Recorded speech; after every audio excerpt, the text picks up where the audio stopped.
primum non nocere. En priorité, ne pas nuire, telle est la devise de cette entreprise qui conseille les établissements de santé en développement durable.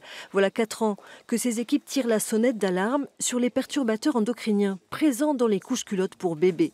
Les voici entendus enfin par l'Agence nationale de sécurité sanitaire qui vient de livrer son rapport. Un rapport, c'est formidable. Derrière, sera-t-il suivi des faits?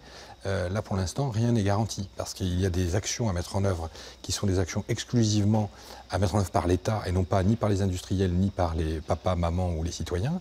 Mais si l'État ne fait pas son travail, derrière, il ne se passera rien. Et on connaît la composition, la matière? On n'a pas la composition exacte, donc ce qui fait que nous, sans une composition exacte, on ne peut pas valoriser un produit. C'est un gros souci en fait. Nous, ce sur quoi on travaille actuellement, c'est surtout de faire en sorte qu'il y ait des leviers qui soient générés pour que les industriels se retrouvent dans une obligation de transparence sur ce qui est utilisé, sur les process de fabrication et sur les impacts qui sont engendrés. L'entreprise vient d'élaborer ce type d'étiquetage dans le but d'informer le consommateur sur les substances chimiques souvent présentes, à savoir du glyphosate, des pesticides, mais aussi des cols toxiques dans la partie plastifiée des couches. Pourquoi vend-on à des enfants, à des nouveau-nés dans des maternités et des services de pédiatrie, des produits sans aucune autorisation de mise sur le marché, dans lesquels on n'a pas la composition? Quand on cherche la composition, on trouve des produits qui sont dangereux.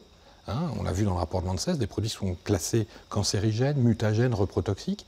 Donc il faut une autorisation de mise sur le marché, que n'importe qui ne puisse pas vendre dans ce pays des produits à destination d'un public extrêmement fragile.